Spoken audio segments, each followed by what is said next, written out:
It is Tuesday morning, October 29th, 1929. You are 34 years old. You have not slept. You are standing on a sidewalk in Lower Manhattan, and the man next to you is crying. You do not know him. It does not matter. By the end of today, you will both have lost everything, and you will both be strangers again. 3 weeks ago, you were rich. Not old money rich, new rich. The kind of rich that happens fast to ordinary people in a country that has decided the sky has no ceiling. You were a school teacher. You taught children how to read, and you went home to a small apartment. And for most of your life, that was the entire shape of your ambition. Then something changed. Not in you, in the air. Everywhere you went, people were talking about the market, the stock market. A place you had never thought about, run by men you would never meet, in a building you had never entered. Your barber told you about it first. He had bought shares in a radio company, and in 4 months his money had grown by half. You laughed. What does a barber know about business? Then the man who shines your shoes told you the same thing, with the same shine in his eyes, and you stopped laughing. Because you remember thinking, if the shoeshine boy is in the market, then everyone is in the market. And if everyone is getting richer, what kind of fool stays out? So you got in. But here is the part you do not tell people at dinner. You did not get in with your own money. You got in with the broker's money. He explained it to you slowly. The way you explain a hard word to a child.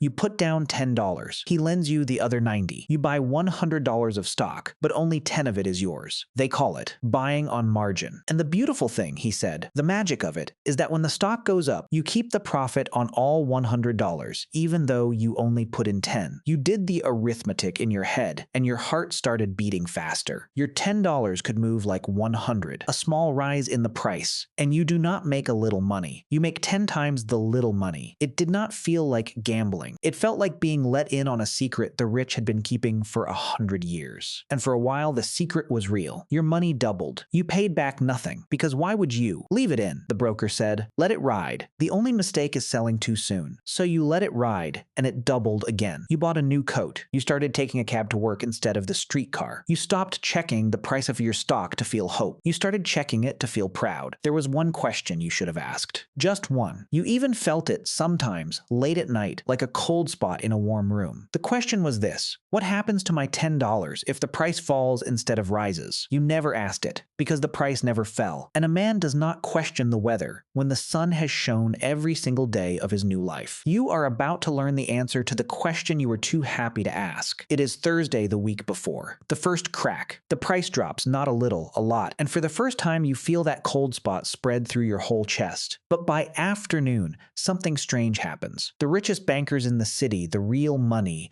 the men whose names are on the buildings, they march onto the floor of the exchange and they start buying. On purpose, loudly. They want everyone to see them buying. And the price steadies. The newspapers call them heroes. They have saved the market. You exhale. You were foolish to panic. The smart money is buying. Who are you to sell when the smart money is buying? You did not understand what you were watching. The smart money was not saving you. The smart money was selling quietly to the crowd that the public buying had calmed down. They lit a candle so you would walk toward it. That is the oldest trick on the floor. And you, the school teacher, you walked, which brings you back to this sidewalk. Tuesday, the man crying beside you, the worst day the market has ever seen or will see for a very long time. The opening bell rings, and the floor does not open, it collapses. Sell orders come in faster than men can shout them. There is a machine, a little machine, that prints the price of every trade onto a ribbon of paper called the ticker tape. It is the only way anyone in the country knows what their money is worth. And today, the machine cannot keep up. The trades are happening so fast that by noon, the tape is running 90 minutes behind. Sit with that. The market is falling so violently that no man inside the building actually knows how much he has lost. He only knows it is more than it was a moment ago. And the moment ago is already an hour and a half old.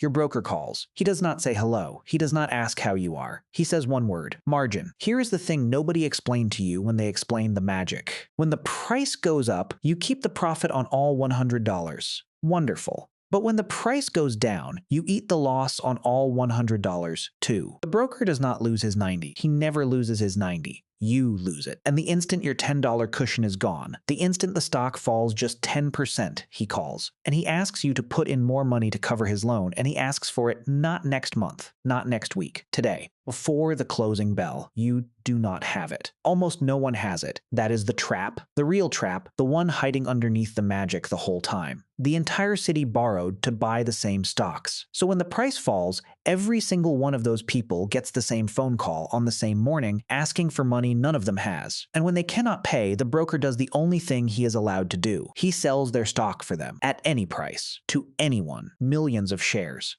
all being dumped at the same second, to cover millions of loans that can never be repaid. And the selling drives the price down further, which triggers more margin calls, which forces more selling, which drives the price down further still. The falling causes the selling, and the selling causes the falling, around and around. A wheel that feeds on the people strapped to it. You are one of the people strapped to it. By the closing bell, 16 million shares have changed hands, more than any day in the history of the exchange. The market has lost roughly $14 billion in this one single day. In the money your great-grandchildren will carry, that is somewhere north of $200 billion.